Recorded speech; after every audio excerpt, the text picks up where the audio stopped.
नमस्कार, आपका और के समस्त परिवार का मेरे चैनल में स्वागत है। जय श्री कृष्णा, राधे राधे। आषाढ़ शुक्ल पक्ष की एकादशी, विष्णु शयनी देव शयनी एकादशी। इस एकादशी से चतुर्मास आरंभ हो जाता है और सारे शुभ कार्य बंद हो जाते हैं।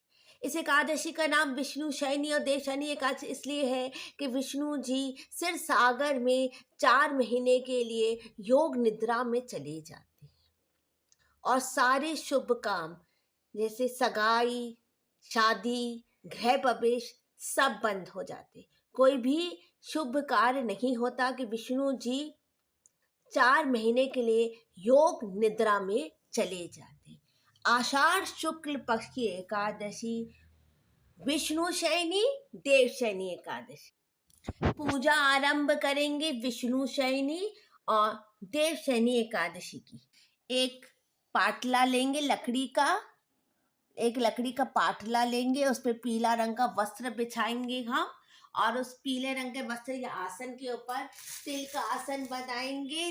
चावल निषेध होने से तिल का आसन बनाएंगे। उसके ऊपर हम गणेश जी को विराजमान करेंगे। गणेश जी को कंकु लगाएंगे, हल्दी लगाएंगे और गणेश जी को हम अपनी चौकी में आमंत्रित करेंगे।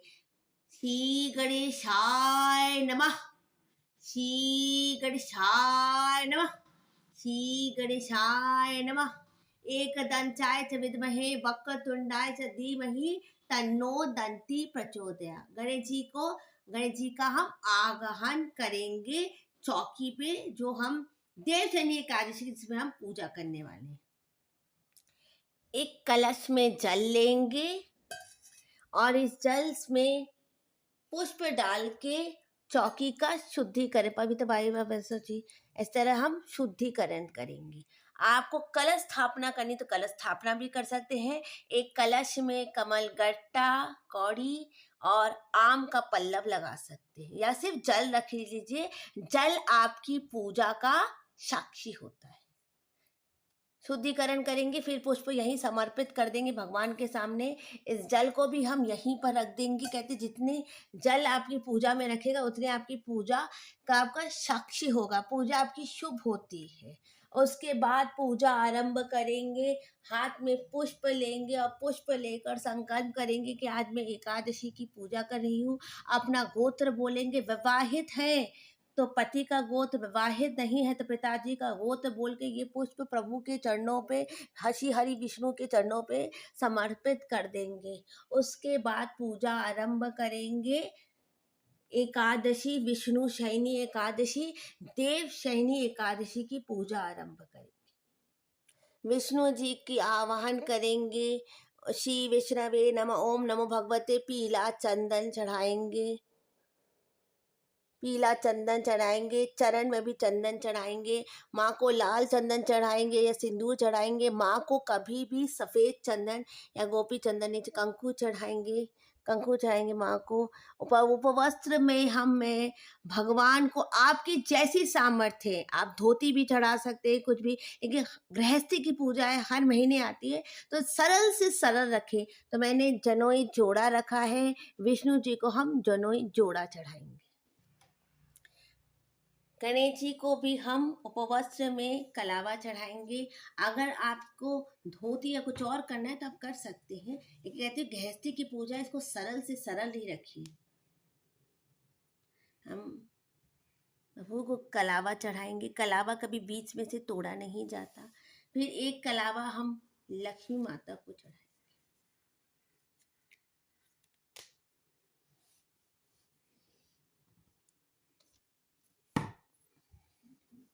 लक्ष्मी माता को भी हम कलावा चढ़ाएंगे और उसके बाद हम प्रभु पे तिल छीटेंगे। कहते आप जितने आप तिल छीटते हो ना, उतने आपके संकट हटते हैं। हम तिल छीटेंगे, हाथ में तिल लेंगे और तिल प्रभु पे छीटेंगे, ऐसे चरण में छीटेंगे। और इस तिल को बहुत लोग सूर्य भगवान के अर्घ में डाल देते हैं। अगर आपके घर में इस तिल को बहुत सूर्य भगवान अर्घ में, जैसे आपके घर की मान्यताएं हैं, और अगर आपको हो तो ये तिल आप किसी गमले में डाल दीजिए। मतलब इस पूरे कपड़े को उठा के आप किसी गमले में ही झाड़िएगा। और एकादशी है। दान क्या करेंगे? सबसे बड़ा दान होता है अन्नदान, फल दान, अन्नदान सबसे बड़ा दान। पुष्प चढ़ाएंगे प्रभु को, पुष्प चढ़ा। एकादशी की जो किताब है इसकी भी पूजा करेंगे, तिल छीटेंगे इसके ऊपर, पुष्प चढ़ाएंगे, चंदन चढ़ाएंगे, हाथ में तिल लेंगे, कथा बोलेंगे, आषाढ़ महीने की शुक्ल पक्ष की एकादशी की कथा बोलेंगे, देव शयनी विष्णु शयनी एकादशी की, और जब कथा समाप्त हो जाए तो ये पुष्प आप प्रभु के चरणों में, ये तिल आप प्रभु के चरणों में समर्पित कर देंगे। ये तिल प्रभु के चरणों में आप समर्पित कर देंगे। और आप छोटा सा एक हवन भी कर सकते हैं घर में, या कपूर से आप आरती भी उतार सकते हैं। और उसके पहले, आरती के पहले प्रभु को हमेशा भोग समर्पित किया जाता है। भोग में आप हमेशा कुछ भी फलहारी भोग करें, जिससे आप प्रसाद ग्रहण कर सके। फलहारी ही कुछ चीज भगवान को भोग की जाती है उस दिन। अन्य का कोई भी चीज एकादशी के दिन भोग नहीं की जाती। मैं फलहारी में भगवान को एकदम सरल से सरल मैं कदली फलम भोग कर रही हूँ भगवान को। ये सब एक साथ मिला के हम गणेश जी को सबको एक साथ मिला के भोग कर रहे हैं।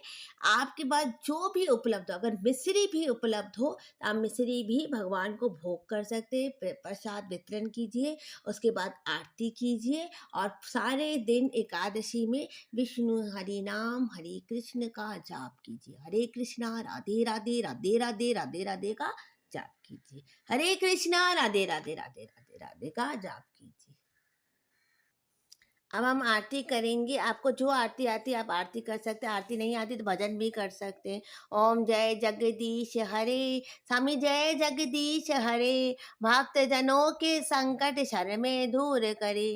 ओम जय जगदीश हरे, तुम पूर्ण परमात्मा, तुम अंतर्यामी, पार ब्रह्म परमेश्वर, तुम सबके स्वामी।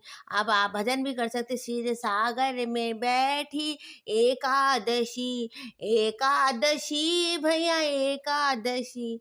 आप आरती भजन कर सकते हैं, छोटा सा आप हवन भी कर सकते हैं। जय श्री कृष्णा, राधे राधे। आरती को हमेशा ठंडा करना चाहिए। अब इस वीडियो को यहीं पर मैं एंड करती हूँ। कृपा करके मेरे चैनल को लाइक कर दें, सब्सक्राइब कर दें, और पूजा में कोई त्रुटि हो गई है तो क्षमा कर दें। और ऐसे बहुत सारे वीडियोस देखने के लिए कृपा करके मेरे चैनल को सब्सक्राइब कर दें। जय श्री कृष्णा, राधे राधे, राधे राधे, राधे राधे, श्री कृष्णा, राधे राधे।